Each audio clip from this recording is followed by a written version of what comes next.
Mateo Reyes stepped into his penthouse at 3:42 a.m. with blood on his knuckles, and the absolute last thing he expected to find was a stranger sleeping in his bed. Not in the guest room, not on the couch, in his bed, the custom-made California king with black silk sheets that cost $3,000 and had never been touched by another human being. His sanctuary, 80 floors above Manhattan, protected by 3 different biometric scans and $20 million worth of security, had been breached. For a split second, his hand went to the gun in his shoulder holster because this had to be an assassin, an enemy, someone who'd finally figured out how to get past his defenses and come for him while he slept. But then the moonlight caught her face, and Mateo froze. She was young, maybe mid-20s, with dark honey-colored skin and black hair spread across his pillow like spilled ink. She was wearing a hotel maid uniform with a name tag that read Inez, and even in sleep there were tear stains on her face. She was clutching a photograph to her chest like it was the only thing keeping her alive, and her whole body radiated the kind of bone-deep exhaustion that came from working yourself into the ground. Mateo should have called security, should have put his gun to her head and demanded answers. But instead, he just stood there, staring at this beautiful stranger who'd somehow broken into the one place he felt safe, and for the first time in 15 years, the billionaire known as the Savage King of Manhattan felt something that wasn't rage. Hey, my people!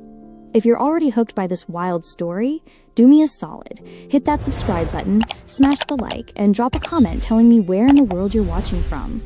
Seriously, we love knowing how far these stories travel.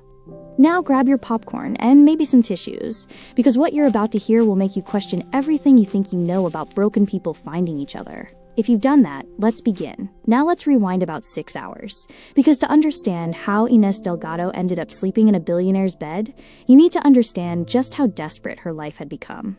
Inez was 27 years old and she was drowning. Not metaphorically, actually, genuinely drowning in a sea of debt and exhaustion and fear that never, ever stopped. She worked 3 jobs, and it still wasn't enough. Housekeeping at the Lancaster Hotel from 6 a.m. to 2 p.m. Overnight cleaning at Grand Central Station from 11 p.m. to 5 a.m. Weekends at a laundromat in the Bronx, 12-hour shifts, breathing in detergent fumes and folding other people's underwear for $12 an hour. She slept maybe 3 hours a night on a good day, and on bad days, which were most days, she didn't sleep at all. And it still wasn't enough to save her son. Tomas was 4 years old, and he had cerebral palsy. The doctors said with proper therapy, with the right equipment and medications, he might walk someday. Might have a normal life. But proper therapy cost money Inez didn't have, and the right equipment might as well have been made of solid gold for all she could afford it. So she'd done what desperate mothers do. She'd borrowed money from the wrong people. Dmitry Sokolov was a loan shark who operated out of Brighton Beach, and he'd smiled at Inez with cold eyes when she'd begged him for help 2 years ago. He'd given her the money for Tomas's first surgery, and she'd been paying him back ever since at interest rates that should have been illegal. $380,000. That's what she owed now, and Sokolov had made it very clear that he expected $50,000 by the end of this week, or he'd start collecting payment in other ways. Inez knew what other ways meant. She wasn't stupid. So when her supervisor at the Lancaster Hotel told her about a special overnight cleaning job at a luxury building in Midtown, a one-time gig that paid $500 cash, Inez had jumped at it. $500 was $500, and every penny counted when you were trying to outrun a monster. The supervisor had handed her an access code and an address, and told her the penthouse owner was traveling, that he wanted a deep clean done while he was away, and that she should be thorough because this client was very particular. Inez had nodded and smiled and said, of course, absolutely, she'd make it perfect. She'd arrived at the building at 8 p.m., showed the concierge her work order, and taken the private elevator up to the penthouse. And the moment those doors had opened, Inez had stepped into a different world. The place was massive. Like, obscenely massive. Floor-to-ceiling windows showing Manhattan spread out like a glittering kingdom. Furniture that looked like modern art. Marble floors that probably cost more than her entire apartment building.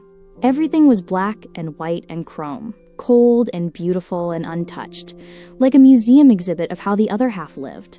Inez had gotten to work immediately because she had another shift at Grand Central starting at 11 p.m., and she needed to finish this job and get across town before then. She'd cleaned for hours, scrubbing floors that were already immaculate, dusting furniture that didn't have a speck of dirt on it, polishing chrome fixtures until they gleamed like mirrors. The whole time, her body screamed at her to rest. Just for a minute, just for 1 second. But she pushed through because she always pushed through. That's what mothers did. By 2 a.m., she was nearly done.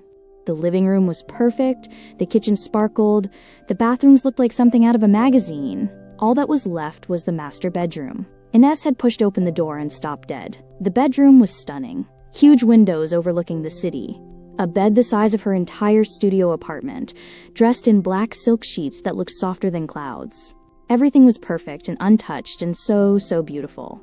And Ines, who'd been awake for 32 hours straight, who hadn't eaten a real meal in over 24 hours, who was running on coffee and desperation and the kind of exhaustion that made your bones ache, had made a terrible decision. She'd walked over to that bed, just to see what $3,000 sheets felt like, just to touch them for 1 second.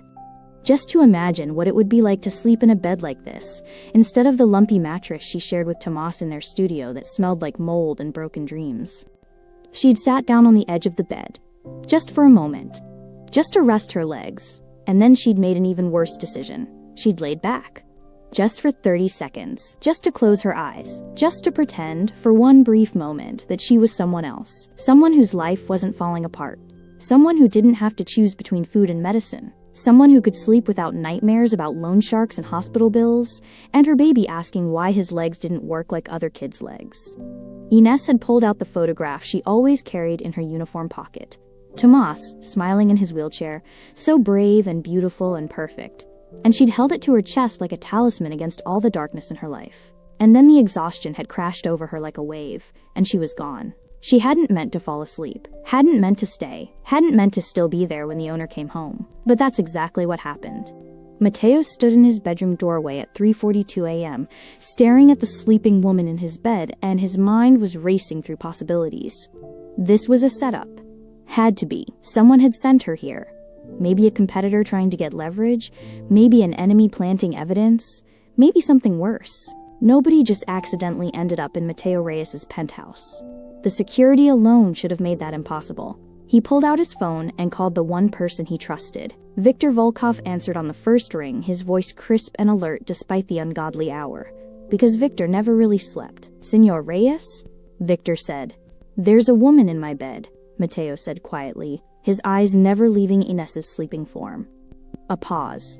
"I'll send a team immediately." "No," Mateo said, and he wasn't sure why. "I want information first. Check the security feeds. Find out who she is, how she got in here, and why my $20 million security system didn't stop her." "Sir, if someone breached..." "She's wearing a maid uniform, Victor. From the Lancaster Hotel, if I'm reading the logo correctly in this light." "She's not an assassin?" "She's..." Mateo trailed off, staring at the photograph clutched to her chest. "She's something else. I'll call you back in 10 minutes, Victor said. Mateo ended the call and did something he hadn't done in years. He pulled a chair from the corner, 15 grand worth of modern art that was supposedly furniture, and sat down to watch a stranger sleep in his bed.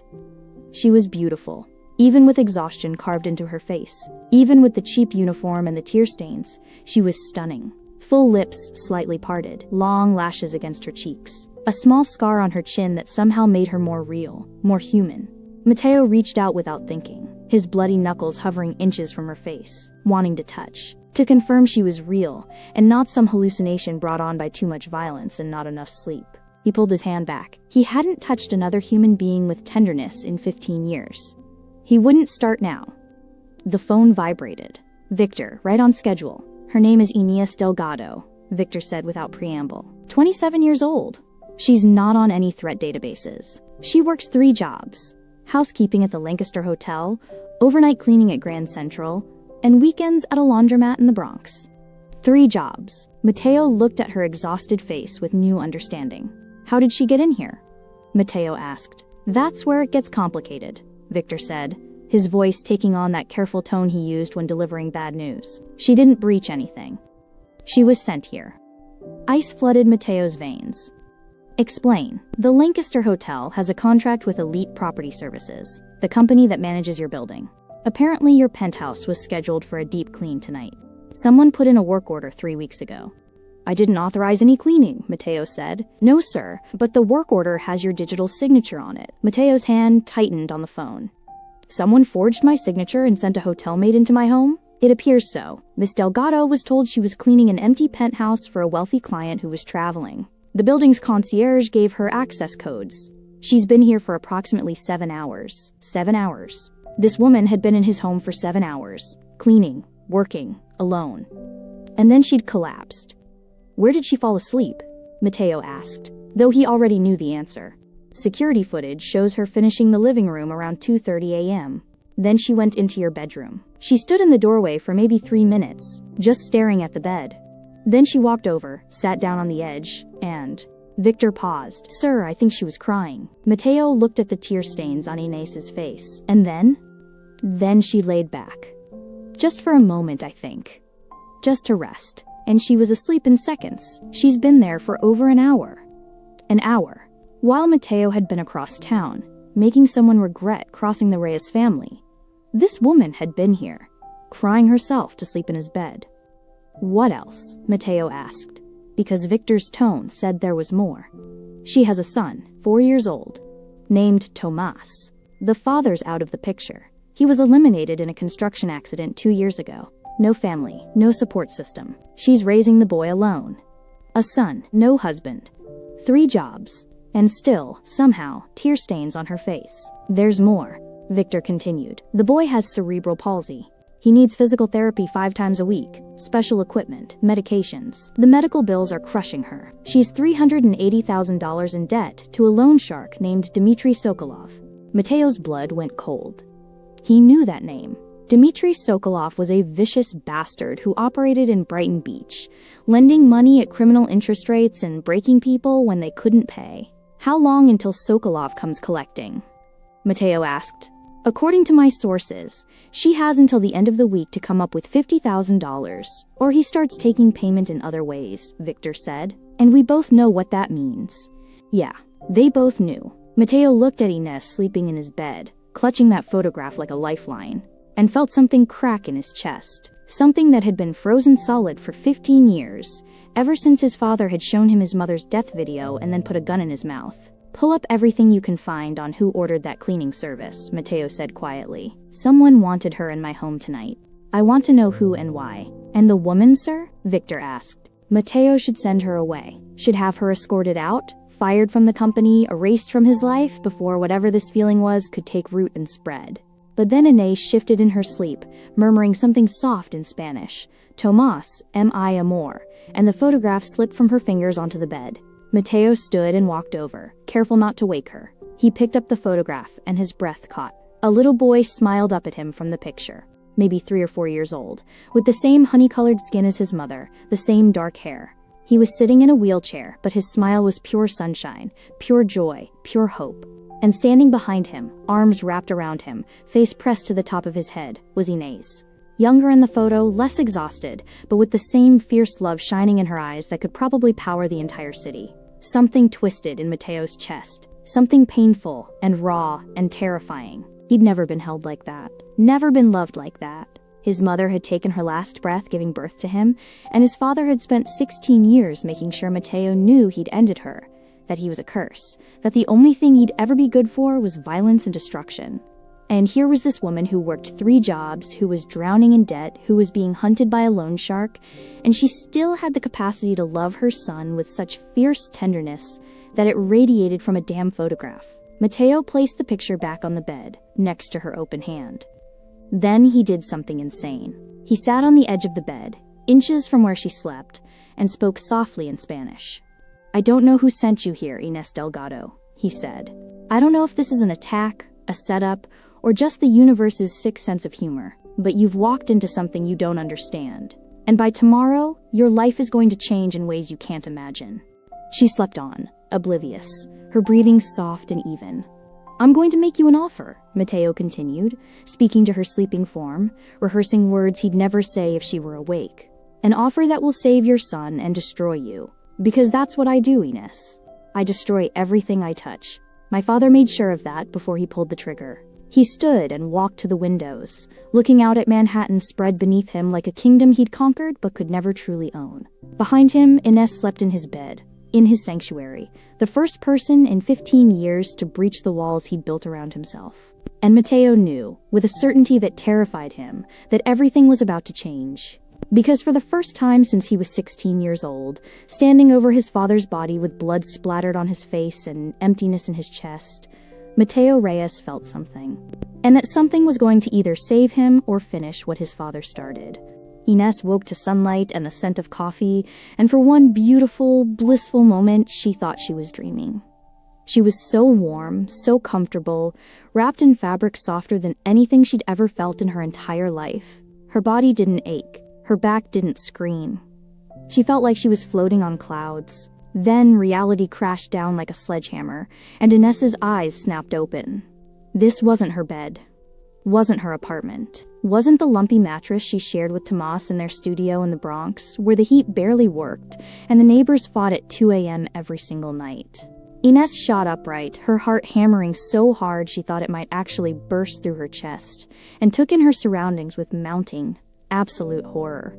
She was in a bedroom that belonged in a magazine, floor-to-ceiling windows showing a view of Manhattan that meant she was impossibly, insanely high up. Furniture that was more art than function, all sharp angles and modern lines, a bed the size of her entire apartment, dressed in black silk sheets that probably cost more than she made in 6 months of breaking her back at 3 different jobs.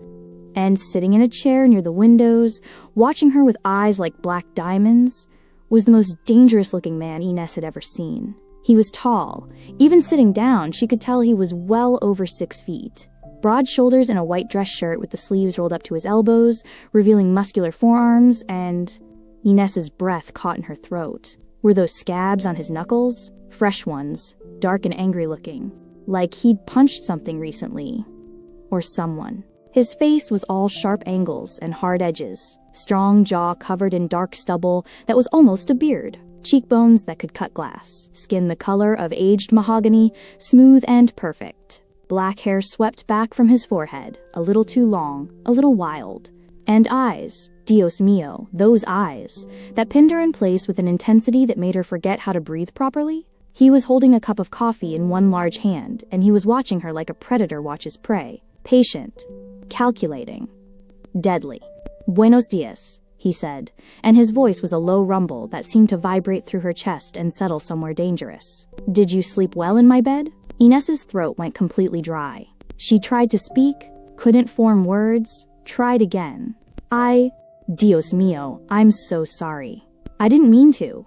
The hotel said the penthouse was empty, that you were traveling, and I was just supposed to clean, and you fell asleep, he said, taking a slow sip of his coffee, still watching her with those unnerving eyes that seemed to see straight through her. In my bed. Wearing your shoes, by the way. Inés looked down and wanted to die right there. She was still in her uniform, her cheap, wrinkled, sweat-stained uniform, and she was still wearing her sneakers with the hole in the left toe that she'd been meaning to replace for 6 months, but couldn't afford to. And she'd gotten dirt on the most expensive-looking sheets she'd ever seen in her life. I'll pay for the cleaning, she blurted out, even though she had absolutely no idea how she'd manage that. Please, I need this job. I have a son. I can't afford to get fired. I can't. I know about your son, the man said, cutting her off. He set down his coffee cup with deliberate precision and stood, unfolding to his full height, and Inés had to tilt her head back to maintain eye contact. He was at least 6'4", powerfully built, and he moved with a dangerous grace that made her think of big cats.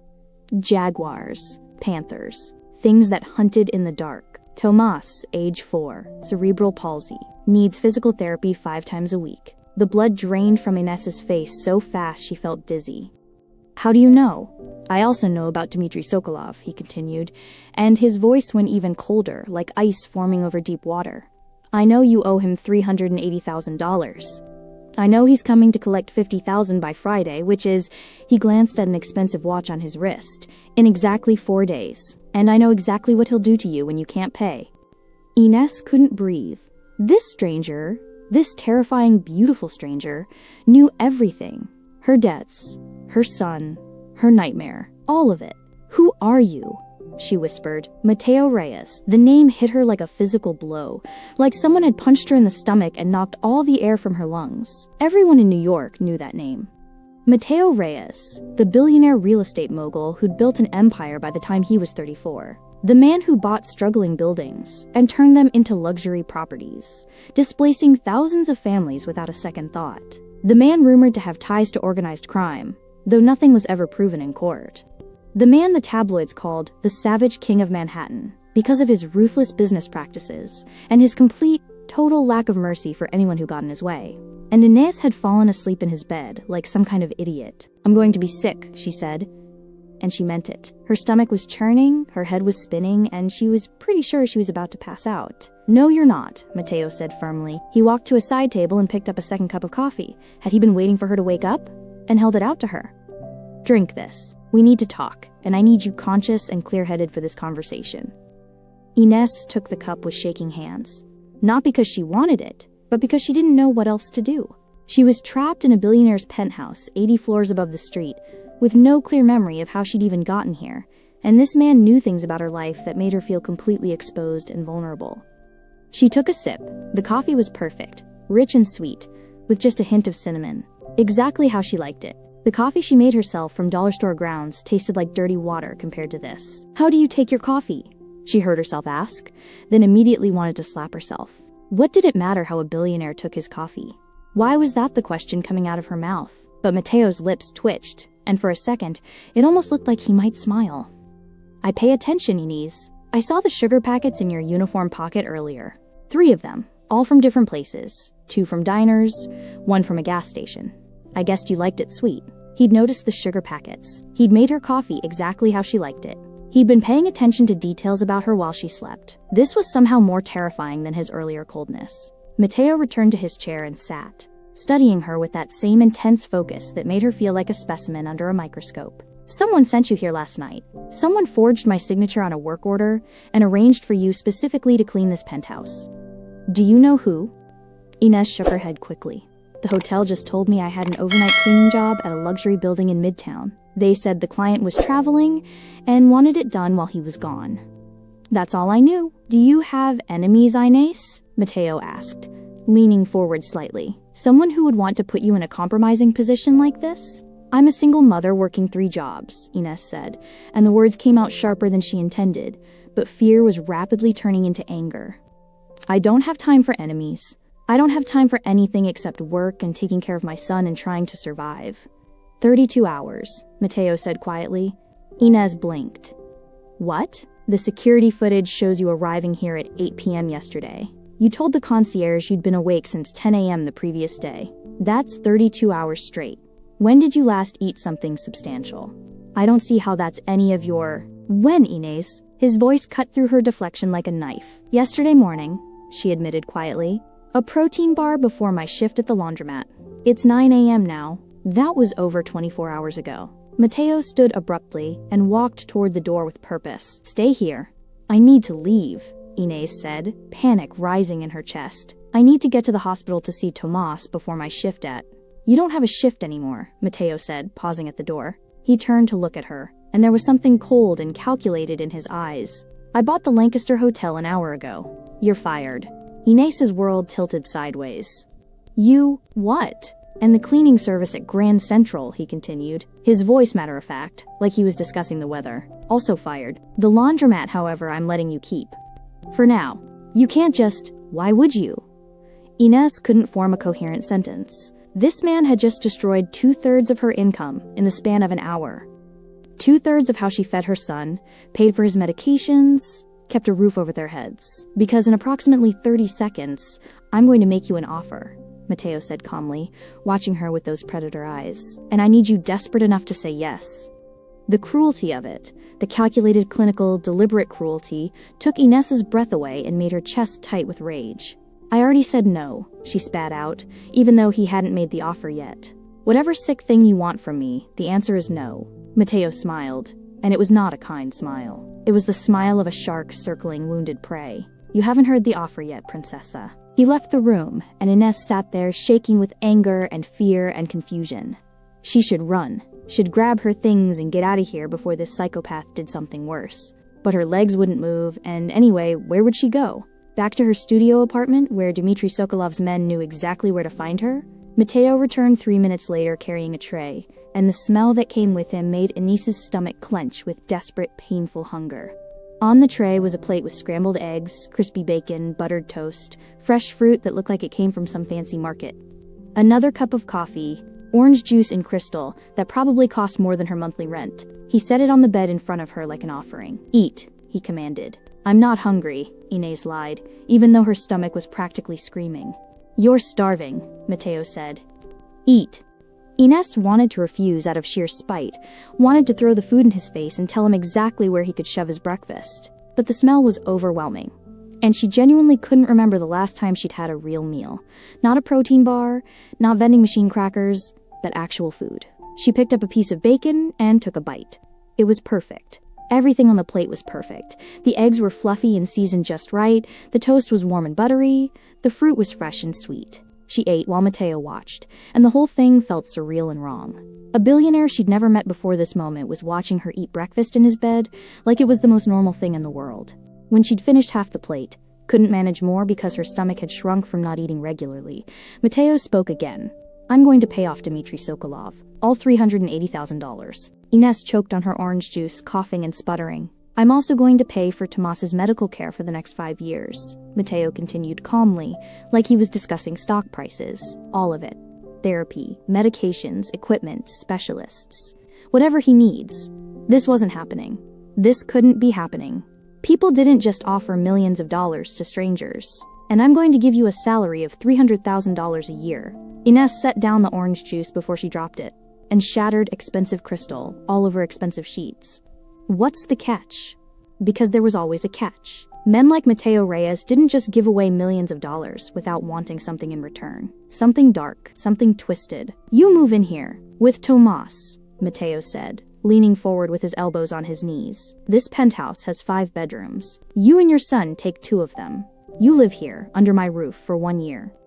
Inés waited for the rest. For the sexual demands, the degradation, all the horrible things powerful men thought they could buy with their money. "That's it?" she asked suspiciously. "No." Mateo's eyes went dark, and something vulnerable flickered across his face before he locked it down. "There's one more condition. The real reason I'm doing this." "Here it comes," Inés thought, bracing herself. "I need you to teach me how to feel again."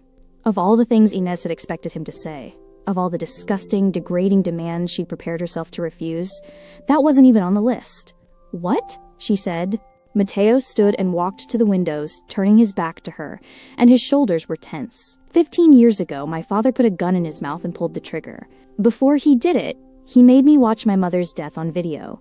She was eliminated giving birth to me. He told me I was a curse, that I destroyed everything I touched, that I was incapable of love or kindness or any human emotion except rage. Inés's heart clenched despite herself, despite her anger, despite everything. And he was right, Mateo continued, his voice hollow and empty. For 15 years I felt nothing. No joy, no sorrow, no fear, no hope. Just emptiness and rage. I built an empire on that emptiness. I've destroyed lives, crushed competitors, hurt people who didn't deserve it. And I felt nothing. He turned to face her, and Inés saw something in his eyes that looked dangerously close to desperation. "Then I came home last night and found you sleeping in my bed, crying in your sleep, holding a picture of your son like it was the only thing keeping you alive. And I felt something," his hands clenched into fists at his sides. "For the first time in 15 years, I felt something that wasn't rage. I don't know what it was. I don't have a name for it. But I need to know if it was real. So you want me to... what? Teach you how to be human?" Inés asked, and her voice came out softer than she intended. "I want you to live here. I want to watch you with your son. I want to see what love looks like, what tenderness looks like, what it means to care about someone more than yourself. And maybe, if I watch it long enough, if I'm around it enough, I'll remember how to feel it myself." It was the saddest thing Inés had ever heard in her entire life. It was also completely, utterly insane. "And if I say no?" she asked, even though she already knew the answer. "Then Dmitry Sokolov comes to collect on Friday," Mateo said quietly. "Your son loses his medical care. You lose your apartment within a month. And you spend the rest of your life working yourself into an early grave for $12 an hour, watching Tomas suffer because you couldn't give him what he needed. Mateo walked back to her, standing so close she had to tilt her head all the way back to see his face properly. But if you say yes, he continued, his voice dropping lower, Tomas gets the care he needs. You get financial security. You get safety. And I get to pretend for 1 year that I'm capable of being something other than the monster my father created. You're asking me to sell my life for a year, Ines said. I'm asking you to save your son's life, Mateo replied, and his eyes burned into hers. Everything else is just details. He was right. Damn him to hell, he was right. Ines looked down at her hands, rough, calloused, scarred from years of hard labor and cleaning chemicals. She thought about Tomas in his hospital bed right now, smiling despite the pain, asking her when he could come home. She thought about the physical therapy he desperately needed, the medications that cost more than her rent, the hope, the tiny, fragile hope, that maybe someday he could walk. She thought about Dmitry Sokolov and what he'd do to her when she couldn't pay on Friday. And she thought about this broken billionaire standing in front of her, asking her to teach him how to be human, looking at her like she was the answer to a question he'd been asking for 15 years.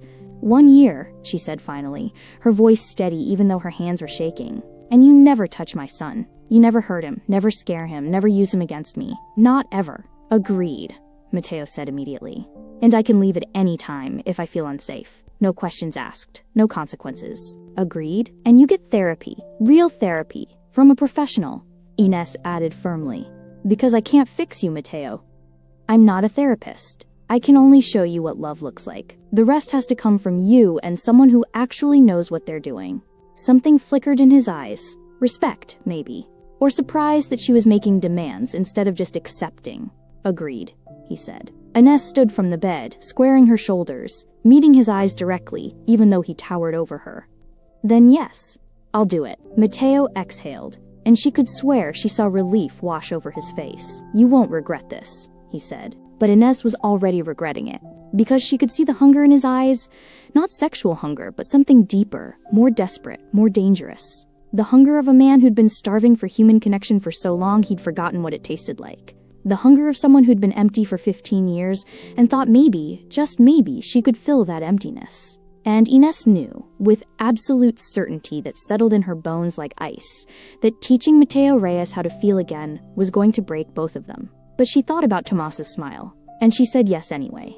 Tomas arrived at the penthouse in an ambulance, and Ines had insisted on it, absolutely refused to let Mateo's private medical transport take her son, refused to let this billionaire's money touch Tomas until the very last possible moment.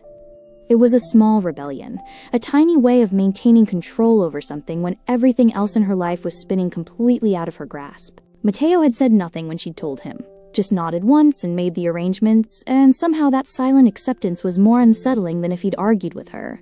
Now Mateo stood at the floor-to-ceiling windows of his penthouse, watching the ambulance pull up to the building 80 floors below, and his hands were clenched so tight his knuckles had gone white. He's so small, Mateo said quietly, and he hadn't meant to say it out loud. Viktor Volkov, standing beside him like a shadow, nodded. 4 years old. The cerebral palsy affects his legs primarily, but there's some impact on his fine motor skills as well. The medical files indicate. I read the files, Mateo cut him off. He'd read every single page, every doctor's note, every therapy session report. He'd needed to understand what he was getting into, what Tomas needed, what Ines was fighting for with every breath in her body. The elevator chimed, and Ines's voice floated through the penthouse, high and bright and so completely different from the exhausted, defensive woman who'd woken up in his bed this morning. It's okay, my amor. We're just visiting a friend. A very tall, very serious friend, who has a big house. Tomas's voice, sweet and high, and filled with the kind of wonder only children possessed.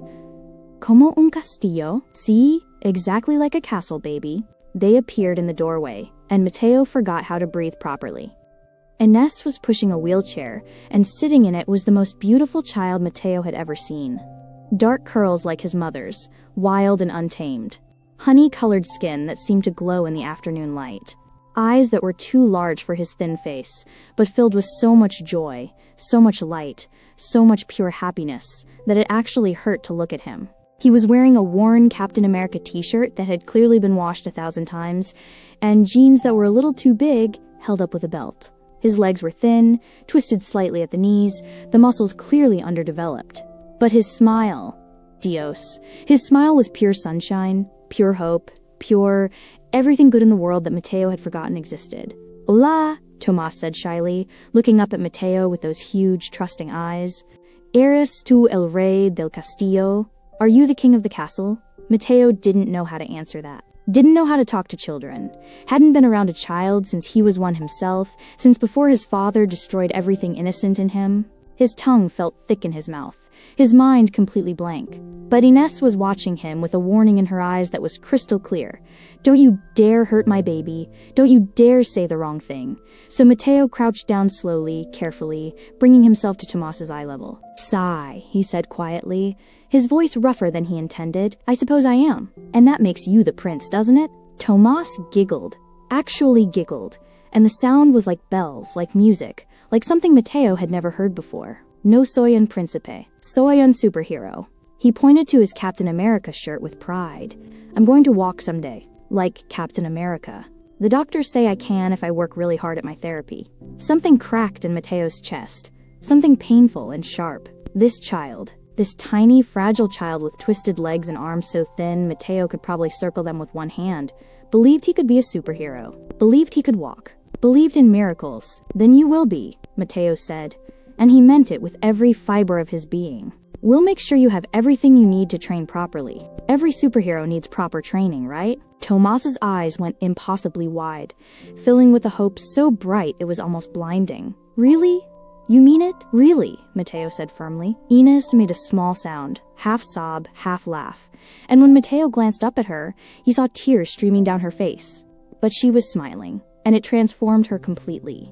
She looked younger, lighter, like some of the crushing weight she carried had lifted just a fraction. Come on, mi amor, Ines said to Tomas, her voice thick with emotion. Let's go see your new room. Señor Reyes had it specially prepared just for you. That was an understatement, and Mateo knew it. He'd called in designers at 6 a.m. that morning, dragged them out of bed with the promise of obscene amounts of money. They'd worked for 12 straight hours to transform one of the guest bedrooms into a child's paradise. Captain America themed because Victor's research had indicated Tomas loved superheroes above everything else. A special hospital-grade bed that could lower and raise electronically for easy transfers. A therapy corner with equipment recommended by the best pediatric specialists in the country. Windows that overlooked Central Park, giving a view that most people would never see in their lifetimes. Bookshelves filled with every children's book Mateo could think of, plus educational materials for kids with disabilities. And in the corner, a surprise. Something Mateo had added on impulse at the last minute, and was now second-guessing because what did he know about what kids wanted? Tomas wheeled himself into the room, his little arms working hard, muscles straining, and stopped dead. His mouth fell open. Mammy, he whispered, and his voice was filled with awe. Mammy, look. In the corner of the room stood a child-sized Captain America costume on a mannequin.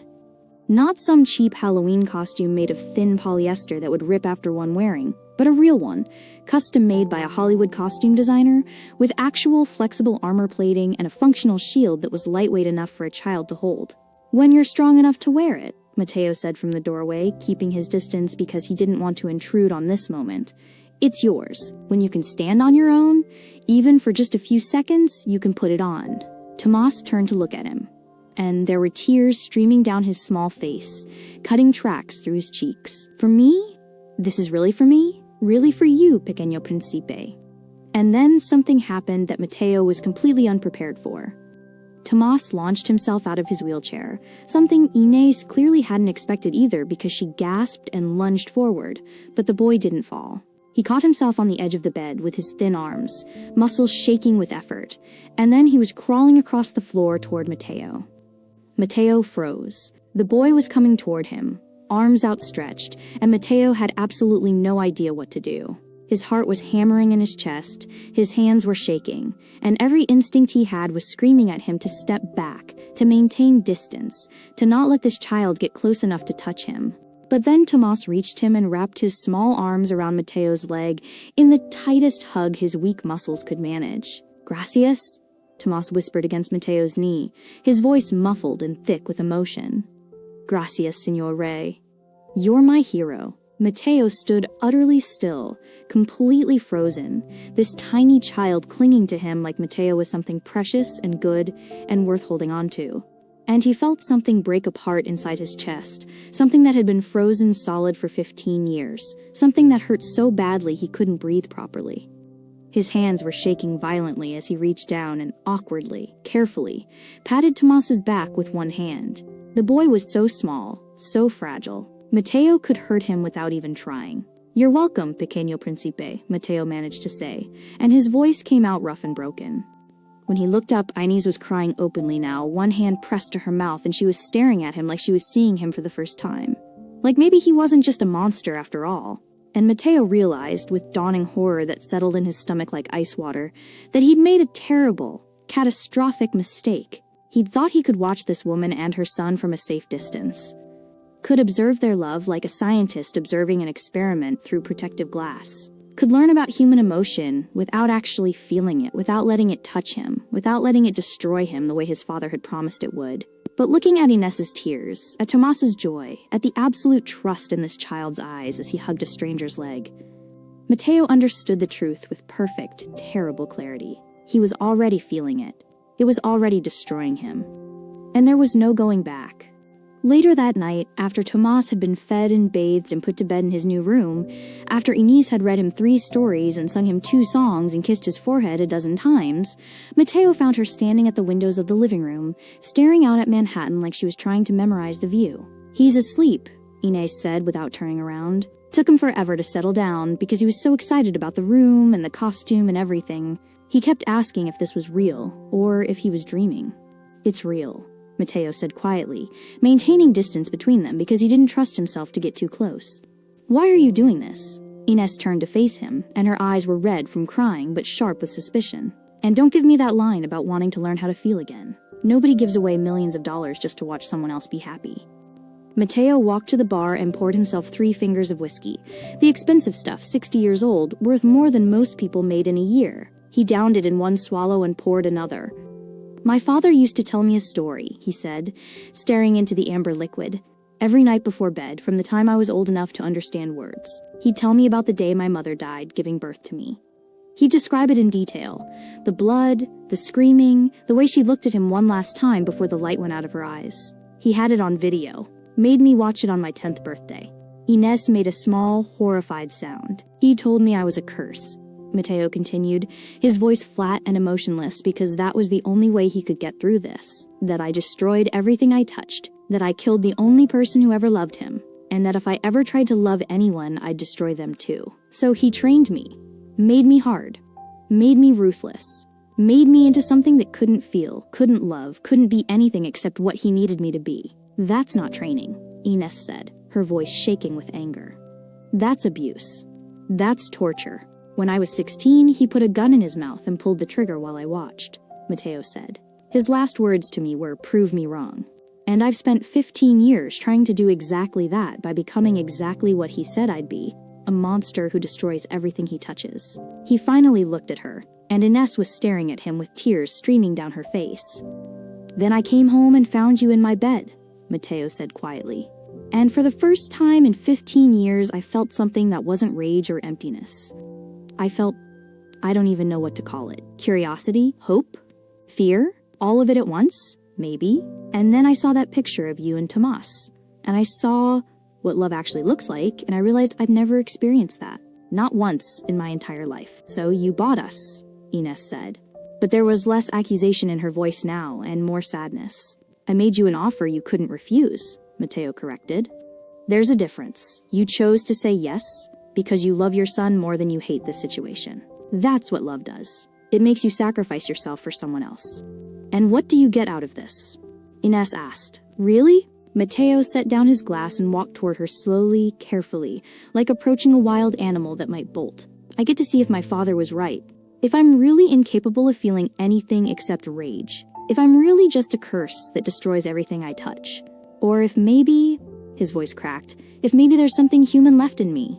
Inés studied his face for a long moment, and Matteo forced himself to let her look. To let her see the truth of what he was, broken and empty and desperate for something he couldn't even name. "You know what I think?" Ines said finally. What? I think you're terrified, she said softly. I think you felt something when you saw me and Tomas, and it scared you so badly you had to create this whole elaborate setup just to give yourself permission to feel it. Because if it's a business arrangement, if it's a transaction, then you can't get hurt. You can't fail. You can't prove your father right. Mateo's jaw clenched because she'd just looked straight through him and seen the truth he'd been hiding from himself. But here's the thing about feelings, Mateo, Ines continued, stepping closer to him. They don't work that way. You can't control them. You can't contain them. You can't make them safe.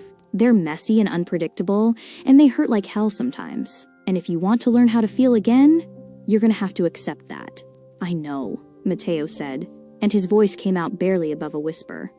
Do you? Ines challenged. Because right now, you're standing 6 feet away from me like I'm going to bite you. You patted my son's back like you were afraid he'd break. You're trying to experience love from a safe distance, and that's not how it works. She closed the distance between them until she was standing right in front of him, so close he could smell her shampoo, something cheap and floral from a drugstore, but it smelled better than any expensive perfume. If you want to learn how to feel, Ines said, looking up at him, you're going to have to let yourself be vulnerable. You're going to have to take risks. You're going to have to accept that you might get hurt, that you might fail, that you might prove your father right after all. I can't, Mateo said, and he hated how weak his voice sounded. Then this whole thing is pointless, Ines said bluntly. You can't learn to swim without getting in the water, Mateo. And you can't learn to love without opening yourself up to the possibility of pain. She turned and started to walk away, heading toward her room, and Mateo felt something like panic rising in his chest. Wait, he said. Ines stopped and looked back at him. Mateo took a deep breath and did something he hadn't done in 15 years. He asked for help. Teach me, he said, please. I don't know how to do this. I don't know how to be around people without armor. I don't know how to let myself feel things without it destroying me. But I want to learn. I need to learn. Ines studied him for a long moment, and Mateo held his breath, waiting for her verdict. Okay, she said finally, but we do this my way. No more standing at a distance. No more treating this like a business transaction. If you want to learn how to feel, you're going to have to actually participate in our lives, not just observe them. What does that mean? It means tomorrow morning, you're having breakfast with us, Ines said firmly. And tomorrow afternoon, you're coming to Tomas's physical therapy session. And tomorrow night, you're reading him a bedtime story. And you're going to do it all without your armor, without your walls, without pretending you're doing market research or whatever excuse you've made up in your head. Terror flooded through Mateo's veins. I can't. You can, Ines interrupted. You're just scared. And that's okay. Being scared means you're feeling something, which means you're already making progress. She walked back to him and did something completely unexpected. She reached out and took his hand, his scarred, damaged, violent hand, and held it gently in both of hers. You're not a curse, Mateo, she said softly, looking down at their joined hands. You're just a person who was hurt very badly by someone who was supposed to love you. And now you're trying to heal. That doesn't make you a monster. That makes you human. Mateo stared at their hands, her small, calloused ones holding his large, scarred one, and felt something warm spreading through his chest. Something that felt dangerous and terrifying and absolutely necessary. What if I hurt you? He whispered. What if I hurt Tomas? Then we'll deal with it, Ines said simply. But I don't think you will. You know why? Why? Because you're already so afraid of hurting us that you're keeping yourself 6 feet away at all times, she said. Monsters don't worry about whether they're going to hurt people. They just hurt them and don't care. You care. That's the difference. She squeezed his hand once and then let go, and Mateo felt the loss of her touch like a physical ache. Get some sleep, Ines said. Tomorrow's going to be a long day. You're going to learn how to make pancakes, because Tomas loves pancakes, and part of being in our lives means participating in the small, normal things. She walked away, leaving Mateo standing alone in his massive penthouse that suddenly felt emptier than it ever had before. He looked down at his hand, the one she'd held, and realized it was shaking. 15 years ago, his father had told him he was incapable of love, that he'd destroy anyone who got too close, that he was a curse. But standing there with the ghost of Ines's touch still warm on his skin, with the memory of Tomas's hug still echoing through his chest, Mateo realized something terrifying. He was already starting to care about them, already starting to feel things he'd thought were dead inside him, already starting to hope that maybe, just maybe, his father had been wrong. and that hope was the most dangerous thing he'd ever felt. Because if his father had been right, if Mateo really was a curse, then caring about Inés and Tomás was the worst thing he could possibly do. But he was gonna do it anyway. And somewhere in the city, someone who'd orchestrated this whole encounter was watching and waiting.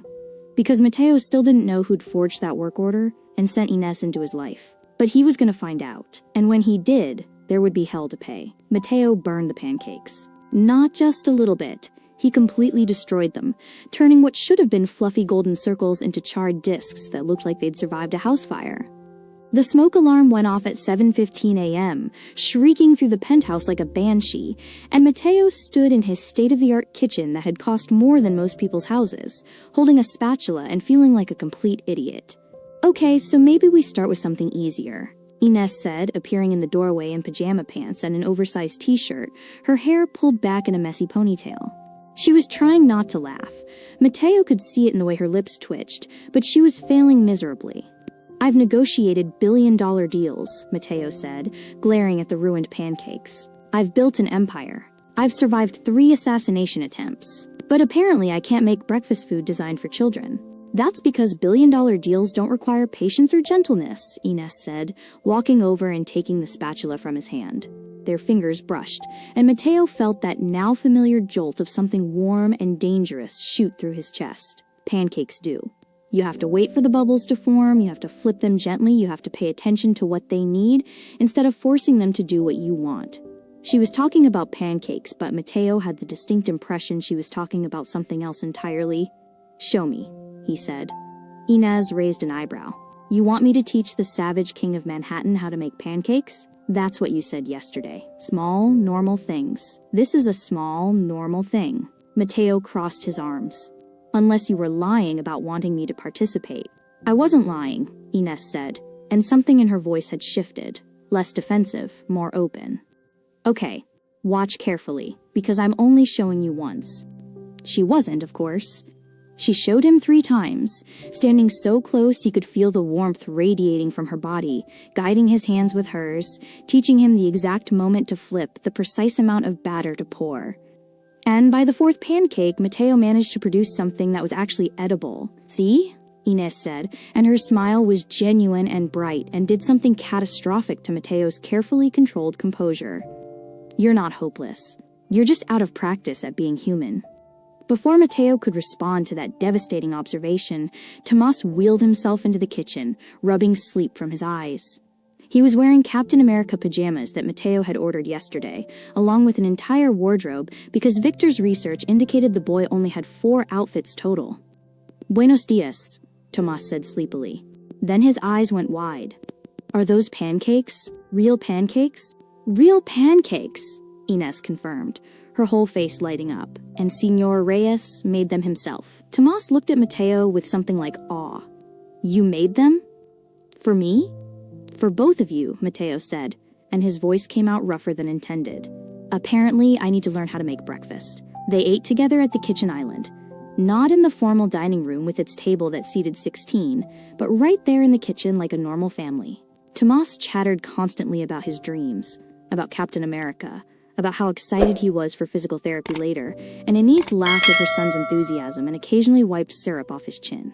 And Mateo sat there, eating burned pancakes that somehow tasted better than any meal he'd ever had in his life, and felt something he couldn't name settling into his chest. This was what he'd been missing for 15 years. Not the pancakes or the conversation or even the laughter, but the feeling of being part of something. Of mattering to someone. Of existing in a space where he wasn't the savage king or the monster or the curse, but just Mateo. It was terrifying. It was wonderful. It was absolutely going to destroy him. Physical therapy was at 10 a.m.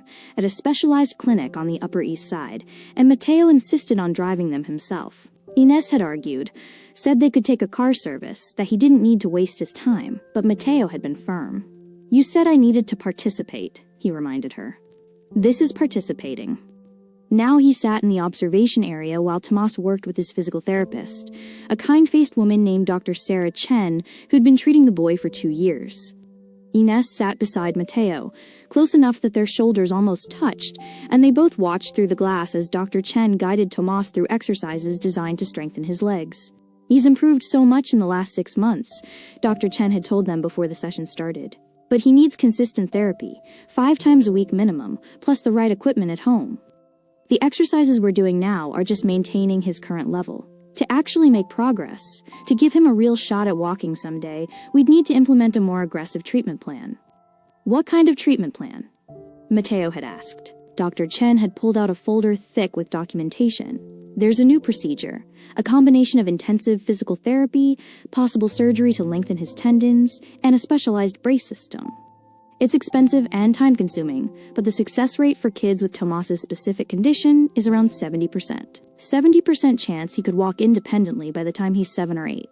How expensive? Ines had asked, and Mateo had heard the resignation in her voice. The sound of someone who already knew the answer would be impossibly out of reach. Around $400,000 over 3 years, Dr. Chen had said gently. I know we'll do it, Mateo had interrupted. Whatever he needs, schedule everything. Money isn't an object. Dr. Chen had blinked in surprise, but Ines had turned to stare at Mateo with something complicated in her eyes. Gratitude mixed with suspicion, mixed with something that looked dangerously close to hope. Now, watching Tomas struggle through his exercises with determination that would put grown men to shame, Mateo felt something crack open wider in his chest. He never complains, Mateo said quietly. He's in pain. I can see it in his face, but he never complains. He's the bravest person I know, Ines said, and her voice was thick with emotion. He gets that from his father. Miguel was the same way, always smiling, always optimistic, even when things were terrible. It was the first time she'd mentioned Tomas's father without being asked, and Mateo found himself leaning in slightly, wanting to know more about the man who'd helped create that beautiful child. What happened to him? Mateo asked carefully. Ines was quiet for a long moment, watching her son. Construction accident. He was working on a high-rise in Queens, doing electrical work without proper safety equipment because the company cut corners. The scaffolding collapsed. He fell 30 floors. She paused, and Mateo could hear her breathing change. They said he didn't suffer, that it was instant. But I don't know if that's true, or if they just tell widows that to make them feel better. I'm sorry, Mateo said, and he meant it. He never even got to see Tomas walk, Ines continued. That was his biggest dream, to see our son run and play like other kids. And now he's gone, and Tomas asks about him sometimes, and I have to tell him stories about a father he barely remembers. A tear slid down her cheek. Miguel would have loved what you're doing for Tomas. He would have been so grateful. You don't have to be grateful, Mateo said, and something fierce rose up in his chest. This isn't charity, Ines. I don't know what this is, but it's not charity. She turned to look at him, really look at him, and Mateo forced himself not to look away, even though her gaze felt like it was stripping away every defense he had. Then what is it? She asked softly. Mateo opened his mouth to answer, and realized he didn't have words for it. Because what was this? A business transaction? A psychological experiment? A desperate attempt to prove his father wrong? Or was it something else entirely? Something that terrified him so badly he couldn't even name it? I don't know, he admitted, but watching him in there, seeing how hard he works, how much he believes he can do this, it makes me want to believe in things too. Like what? Like maybe I'm not broken beyond repair, Mateo said quietly. Like maybe I can be someone other than what my father made me. Like maybe? He stopped because the words were too dangerous, too revealing, too close to the truth he'd been avoiding. But Ines seemed to hear them anyway. She reached over and took his hand, just like she'd done last night. And this time, Mateo didn't freeze. This time, he let himself feel the warmth of her skin against his.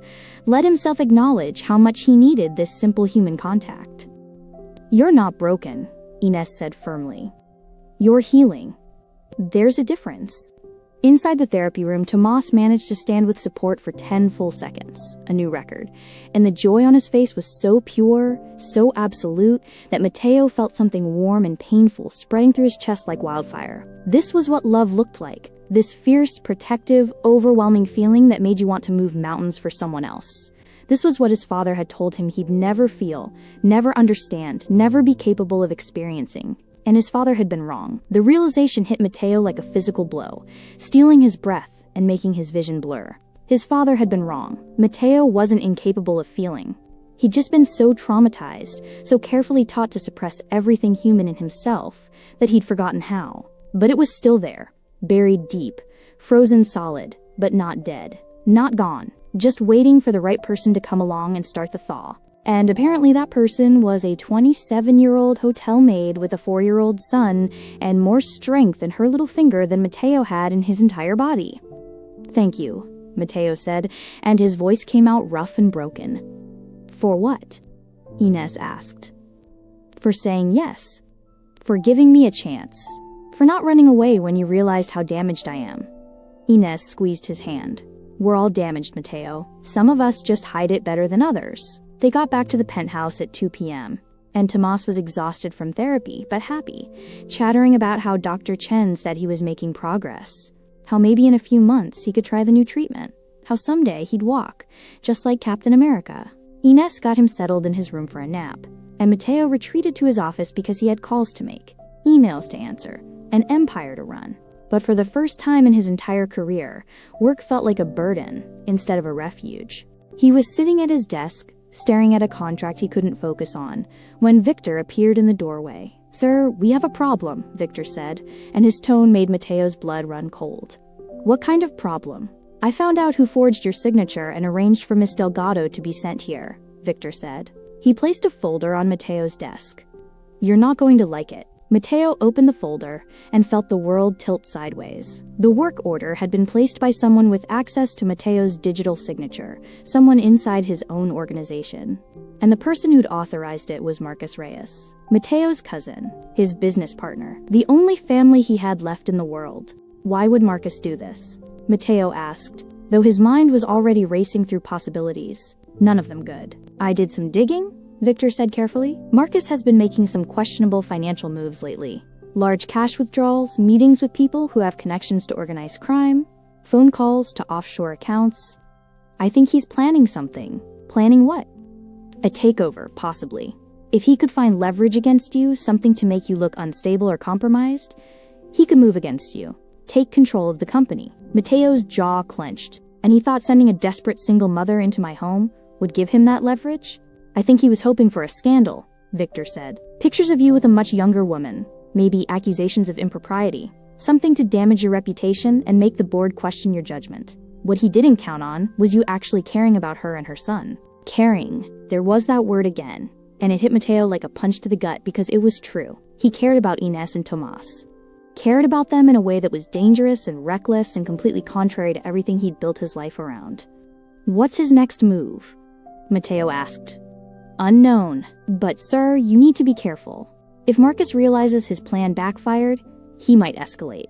And Miss Delgado and her son could become targets." The thought of anyone hurting Inez or Tomas made rage flood through Mateo's veins.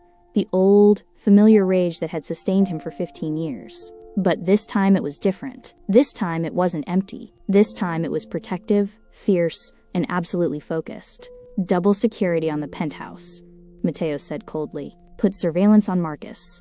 I want to know everywhere he goes, everyone he talks to, every move he makes, and find out who he's working with. Nobody makes moves like this alone." "Yes, sir." "And Victor? This stays between us. I don't want Inez knowing about this yet. She's been through enough. And I don't want her afraid in her own home." Victor nodded and left, and Mateo sat in his office staring at the evidence of his cousin's betrayal, feeling something dark and dangerous rising in his chest. Marcus had used Inez as a pawn, had sent her into Mateo's life thinking she'd be a scandal, a complication, a problem to be exploited. But Marcus had made a catastrophic miscalculation, because Mateo didn't see Inez as a problem. He saw her as someone precious, someone worth protecting, someone he was starting to care about in ways that terrified him. And anyone who threatened her or her son was going to learn exactly why people called him the Savage King of Manhattan. That night, Mateo read Tomas a bedtime story. He sat in the chair beside the boy's bed, the expensive chair that Mateo had carefully selected because it was at the perfect height for someone in a wheelchair, and opened a book about a young superhero learning to fly. Tomas was already drowsy from his bath and medication, snuggled under blankets that were softer than clouds, but his eyes were bright and focused on Mateo. "You came back," Tomas said sleepily. "I said I would," Mateo replied, surprised by how much the boy's words affected him.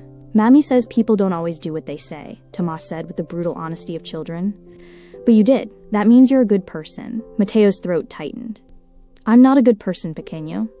I've done a lot of bad things. But you gave me a Captain America costume, Tomas said, as if that settled everything. And you're helping me get better. And you made Mommy smile. And she doesn't smile much anymore. So I think you're good. The simple, absolute faith in the child's voice nearly broke Mateo. He started reading, and Tomas's eyes slowly drifted closed, but he fought sleep, clearly wanting to hear the whole story. Mateo kept reading even after the boy's breathing evened out, even after he was clearly asleep, because stopping felt like breaking a promise. When he finally closed the book, Ines was standing in the doorway, watching him with tears streaming down her face. "He's never fallen asleep that fast for anyone except me," she whispered. Mateo stood carefully, not wanting to wake Tomas, and walked to the doorway. Ines stepped back into the hallway, and he followed, pulling the door mostly closed behind him. "He trusts you," Ines said quietly. "I don't know how or why, but he trusts you completely, and that terrifies me." "Why?" Mateo asked, though he thought he knew the answer. "Because if you hurt him, if you decide this is too much, if you walk away, if you prove to be just another person who breaks their promises, it will destroy him," Ines said, and her voice was shaking. "He's already lost his father. I can't watch him lose someone else he's attached to." "I'm not going anywhere," Mateo said, and he meant it with every fiber of his being. "You say that now, but what happens when this arrangement gets complicated? When the year is up, when you realize that feelings are messy and hard, and not some neat experiment you can control, then we'll figure it out," Mateo said, stepping closer to her. Together. Ines looked up at him, and Mateo saw fear in her eyes, but also hope. Desperate, fragile hope that maybe, just maybe, he meant what he said. "I'm scared," she admitted. "I'm scared of letting myself believe in this. I'm scared of what happens when the other shoe drops. I'm scared that you're too good to be true." "I'm not good," Mateo said. "But I'm trying to be. For the first time in 15 years, I'm actually trying to be something other than what my father made me. And it's because of you and Tomas." He reached out slowly, giving her time to pull away, and gently brushed a tear from her cheek with his thumb. The contact sent electricity through his entire body, and he saw Ines's breath catch. "I don't know what this is between us," Mateo said quietly. "I don't have a name for it, but I know I've never felt it before. And I know I don't want to lose it." "Mateo." Ines started, but whatever she was going to say was cut off by Mateo's phone buzzing urgently in his pocket. He pulled it out and saw Victor's name, Emergency Protocol, which meant something was very, very wrong. "I have to take this," Mateo said apologetically. "Go," Ines said, stepping back and wrapping her arms around herself.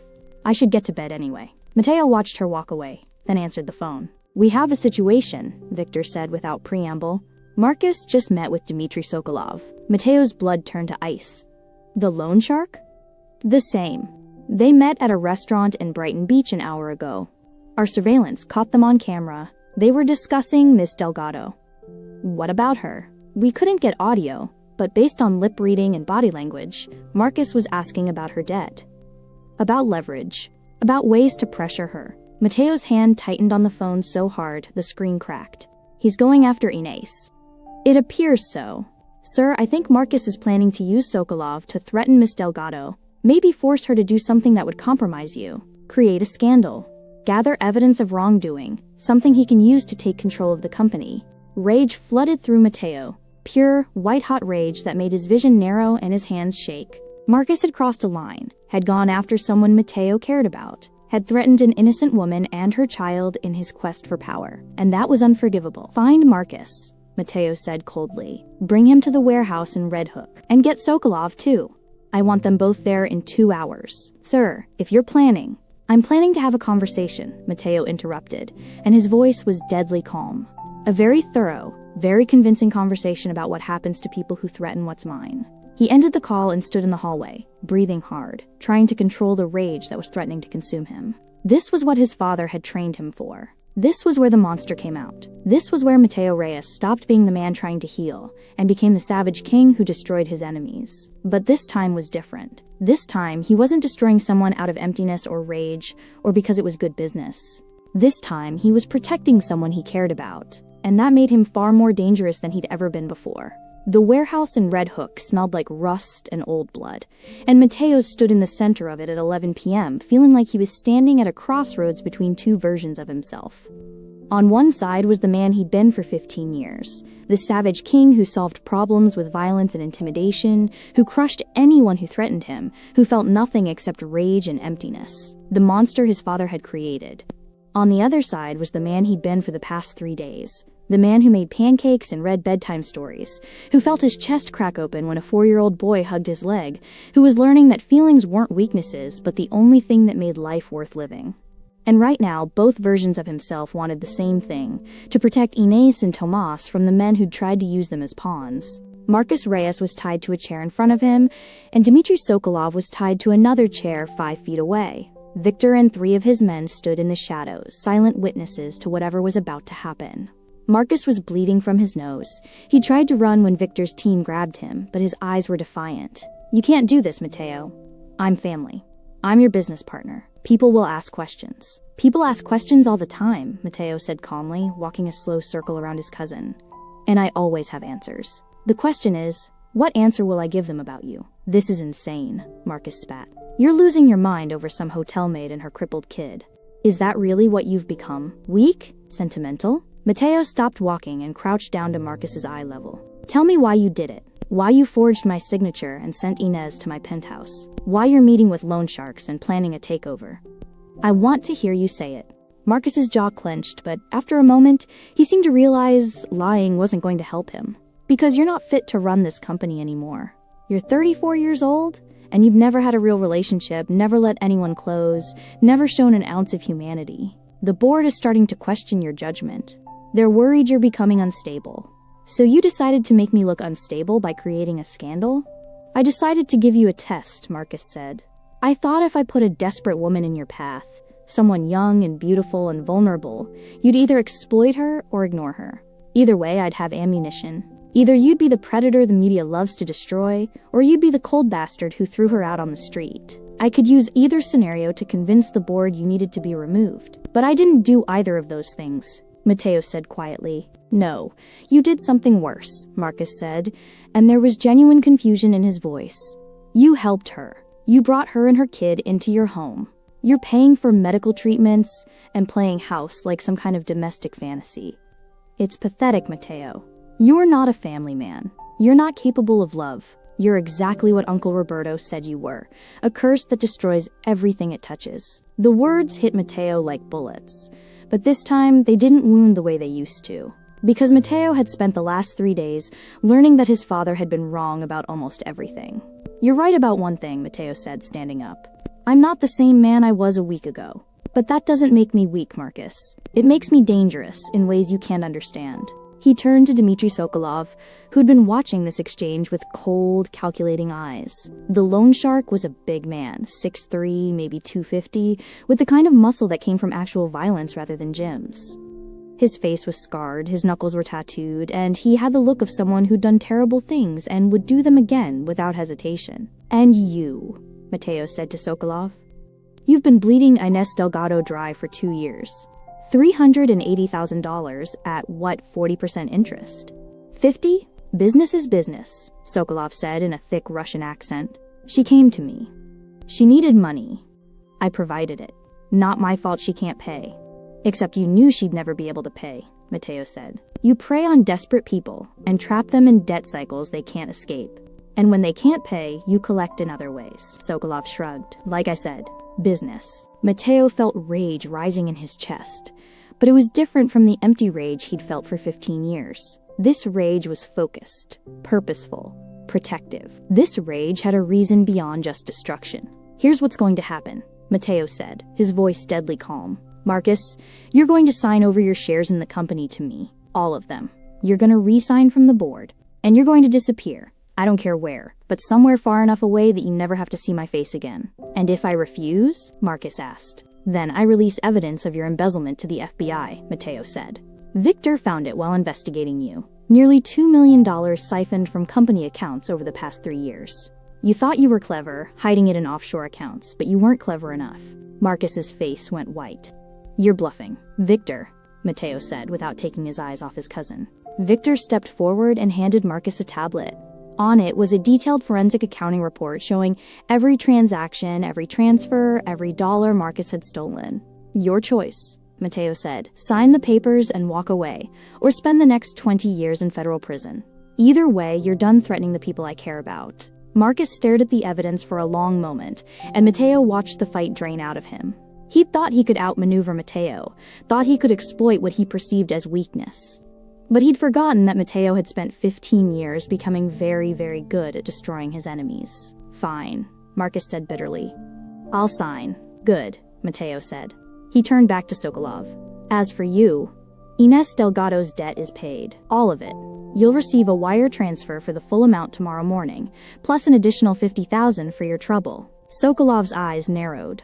Just like that? You pay off her debt and I walk away? Not quite, Mateo said, and his voice dropped to something cold and lethal. You walk away from Inés and her son, and never contact them again. You don't go near them, don't send your people near them, don't even think about them. Because if you do, if I hear you've so much as looked in their direction, I won't pay you off next time. I'll bury you so deep nobody will ever find the body. Big threats, Sokolov said, but there was uncertainty in his voice now. Mateo pulled out his phone and showed Sokolov a photograph. This is your daughter, Katya, age 16. She goes to Bronx Science High School. Wants to be a doctor someday. She's a good kid. Nothing like her father. It would be a shame if anything happened to her college fund, or her scholarship applications, or her future. Sokolov's face went dark with rage. You threaten my daughter. I'm not threatening her, Mateo interrupted. I'm protecting mine. Inés and Tomas are under my protection now, and anyone who hurts them answers to me. So you're gonna take your money, walk away, and live your life somewhere far from my family. And in return, your daughter gets to live hers, without her father's sins catching up to her. Fair? It wasn't fair. Mateo knew it, and Sokolov knew it, but fairness didn't matter when you held all the cards. Fair, Sokolov said through gritted teeth. Victor will escort you both out, Mateo said. And gentlemen?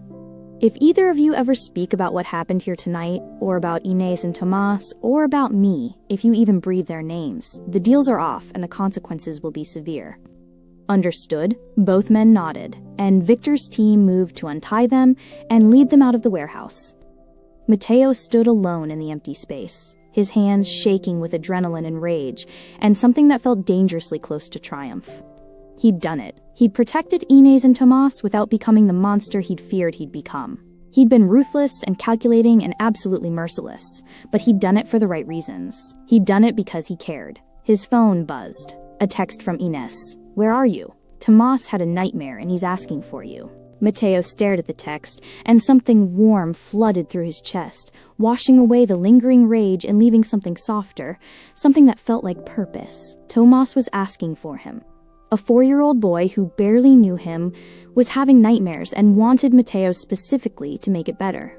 When had Mateo become someone a child turned to for comfort? He texted back, "On my way. Be there in 20 minutes. Then he left the warehouse and everything it represented behind him and drove back to the penthouse, back to the people who were teaching him how to be human again. Mateo found Tomas sitting up in bed, tears streaming down his face, and Inés beside him looking exhausted and worried. The moment Tomas saw Mateo in the doorway, he held out his arms. "Señor Rey," Tomas sobbed. "I had a bad dream. I dreamed you left and didn't come back." Mateo's heart cracked wide open. He crossed the room in 3 strides and sat on the edge of the bed, and Tomas immediately threw his small arms around Mateo's neck in a tight hug. "I'm not going anywhere, pequeño," Mateo said, holding the boy carefully, feeling the fragile weight of him and marveling at how something so small could have such power over him. "I promised I'd be here, and I keep my promises. But people leave," Tomas whispered against Mateo's shoulder. "My papa left. I know he didn't want to, but he still left. And Mommy says people don't always stay, even when they promise." Mateo looked over Tomas's head at Inés, who was crying silently, one hand pressed to her mouth. "Your mommy is right that sometimes people leave," Mateo said gently. "But I'm not going anywhere. You know why?" "Why?" Tomas pulled back to look at Mateo with those huge, trusting eyes. "Because you and your mommy are teaching me something very important," Mateo said. "You're teaching me that I'm not broken, that I can be someone good, and I need you to keep teaching me that, okay? So I have to stay." "Really?" Tomas asked, and the hope in his voice nearly destroyed Mateo. "Really," Mateo confirmed. "Now, do you want me to read you another story? Or do you want to tell me about your nightmare so it's not scary anymore? Story, Tomas decided, already reaching for the book on his nightstand. The one about the superhero who learns to fly. That's my favorite. Mateo read the entire book, and this time when Tomas fell asleep, he did it with a smile on his face, one small hand wrapped around Mateo's finger. Ines helped Mateo extract himself without waking the boy, and they stepped out into the hallway, pulling the door mostly closed behind them. Thank you, Ines said quietly. He really trusts you. I've never seen him attached to someone so quickly. I'm starting to understand why, Mateo said. He's an extraordinary kid, Inez. You've done an amazing job with him. Where were you tonight? Ines asked, and there was something sharp in her voice now. You left at 9 and came back smelling like a warehouse and violence. What happened? Mateo debated lying, then decided against it. If this, whatever this was between them, was going to work, it needed to be built on truth. I dealt with the people who were threatening you, he said simply. Ines's eyes went wide. What people? So Mateo told her everything. About Marcus forging the work order. About the planned takeover. About the meeting with Sokolov. About the warehouse and the confrontation, and the deals he'd made to protect her and Tomas. When he finished, Ines was staring at him with an expression he couldn't read. You didn't hurt them, she said, and it wasn't quite a question. I threatened them, Mateo admitted. I was ruthless and cold, and I used every tool I had to make them understand what would happen if they ever came near you again. But no, I didn't hurt them. I didn't need to. Why not? Ines asked. The old Mateo, the one from 3 days ago, he would have, right? The old Mateo didn't have anything to lose, Mateo said quietly. He would have destroyed them because that's what he did. He destroyed threats. But the new Mateo, the one you and Tomas are teaching to be human again, he understands that violence isn't always the answer. That sometimes the most powerful thing you can do is show mercy, while still making it clear that crossing certain lines has consequences. Ines studied his face for a long moment, and Mateo forced himself to let her look, to let her see the truth of what he was, both the monster and the man trying not to be one anymore. I'm still scared, she admitted finally. I'm scared of how much power you have. I'm scared of what it means that you can just make people disappear from our lives with a phone call and some threats. I'm scared that someday you'll use that power against us. I won't, Mateo said firmly. You can't promise that, Ines said. Because you don't know who you're going to be in a month or 6 months, or when this year is up. You're changing, Mateo. I can see it, but change goes both ways. You could become someone better, or you could slide back into being what your father made you. Then help me, Mateo said, and he heard the desperation in his own voice. Keep teaching me. Keep showing me what it means to care about people. Keep letting me be part of your lives. Because you're right. I don't know who I'm going to be in 6 months. But I know I want to be someone worthy of that little boy's trust. Someone who deserves to be called Senor Rey, like it's a title of respect instead of fear.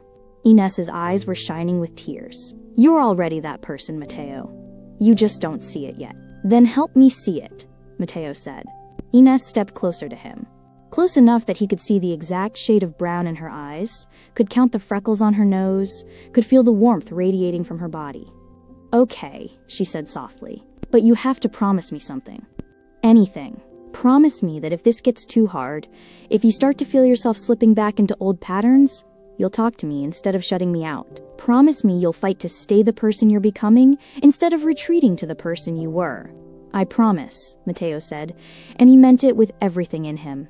Ines reached up and touched his face, just a gentle hand against his cheek, and Mateo felt that touch all the way to his bones. I'm starting to care about you, she admitted, and her voice was shaking. I didn't want to. I tried not to. But watching you with Tomas, seeing how hard you're trying to be better, seeing the way you look at us like we're precious, I'm starting to care, and that terrifies me. Why? Mateo asked, though his heart was hammering in his chest. Because caring about people means you can lose them, Ines said. And I've already lost so much. I don't know if I can survive losing someone else I care about. Mateo covered her hand with his, the one still pressed against his cheek, and held it there. Then we'll make sure you don't have to, he said. Because I'm not going anywhere, Ines. I'm staying right here, learning how to be human, learning how to feel, learning how to be someone worthy of you and Tomas. And maybe, he paused, gathering courage, maybe learning how to be someone who could love you both the way you deserve. Ines's breath caught, and for a moment, Mateo thought she might pull away. But instead, She stepped closer, and before Matteo could process what was happening, she was rising up on her toes and pressing her lips to his. The kiss was soft and gentle and absolutely devastating. It was nothing like the calculated, empty encounters Matteo had experienced over the years. This was real. This mattered. This was Ines choosing him, trusting him, believing in him, despite every reason she had not to. When she pulled back, they were both breathing hard, and Matteo felt like the entire world had shifted on its axis. "I'm still scared," Ines whispered. "Me too," Matteo admitted. "But I think being scared means this is real, and real is what I've been missing for 15 years. Ines smiled. A real smile, bright and beautiful and full of hope, and Matteo felt something settle into place in his chest. Something that felt like belonging, like home, like purpose. "Get some sleep," Ines said. "Tomorrow we're teaching you how to make French toast. And Tomas has another therapy session in the afternoon. Being part of our lives means participating in all the boring, normal stuff, too." "I wouldn't want to be anywhere else," Matteo said, and he meant it. He watched Inez walk to her room, and then he returned to his own bedroom, the one where this had all started 3 days ago when he'd found a stranger sleeping in his bed. Matteo lay down on those same black silk sheets and stared at the ceiling, thinking about everything that had changed in 72 hours. 3 days ago, he'd been empty, numb. A monster who felt nothing except rage and emptiness. Now he felt everything. Fear and hope and protectiveness and something that might be love, or might be the beginning of love, or might be whatever came before love when two damaged people found each other and decided to try. His phone buzzed with a text from Victor. Marcus and Sokolov both signed the agreements. Transfers are processing. Surveillance confirms they're leaving the city as instructed. The threat is neutralized. Matteo texted back. "Good. Maintain monitoring for another month to be sure." Then he set his phone aside and closed his eyes, and for the first time in 15 years, Matteo Reyes fell asleep without nightmares. Because for the first time in 15 years, he had something worth waking up for. 6 months later, Matteo stood in Tomas's therapy room, watching the boy take his first unassisted steps. It was only 3 steps. 3 shaky, uncertain, absolutely miraculous steps from the parallel bars to Dr. Chen's waiting arms, but they were everything. Tomas was crying. Ines was crying. Dr. Chen was crying. And Matteo discovered that he was crying too, actual tears streaming down his face, and he didn't try to hide them. "I did it," Tomas shouted, his voice filled with pure joy. "I walked. I really walked." "You did, pequeño," Matteo said, his voice rough with emotion. "You absolutely did." Tomas looked at him with shining eyes. "Does this mean I get to wear the Captain America costume now?" "This absolutely means you get to wear the costume," Matteo confirmed. "And does this mean you're going to stay forever?" Tomas asked, with the brutal directness of children. "Because Mammy says you're only supposed to stay for a year, but I want you to stay forever." Matteo looked at Ines, who was staring at him with love and fear and hope all tangled together in her expression. The original agreement had been for 1 year. 1 year of living together, of Matteo learning how to feel again, of Ines and Tomas teaching him what it meant to be human. But somewhere along the way, it had stopped being an arrangement and started being something real. "I'm staying as long as your mommy will let me," Matteo said, looking into Ines's eyes. "Because the year is almost up, and I don't want it to end. I want to wake up every morning and make terrible pancakes. I want to read bedtime stories, and go to therapy sessions, and be part of your lives. Not because of some agreement, but because I love you both. And I think..." He paused, his heart hammering. "I think I want to ask your mommy if maybe we can make this permanent." Ines's hand flew to her mouth, and fresh tears spilled down her cheeks. "Like marriage?" Tomas asked excitedly. "Like in the princess movies?" "Maybe," Matteo said, never taking his eyes off Inez. "If your mommy says yes." "Say yes, mommy," Tomas urged. "Please say yes. I want Senor Rey to be my papa." Inez crossed the room to Matteo, and he could see every emotion flickering across her face. Fear and hope and love and uncertainty all at once. "You're serious," she said.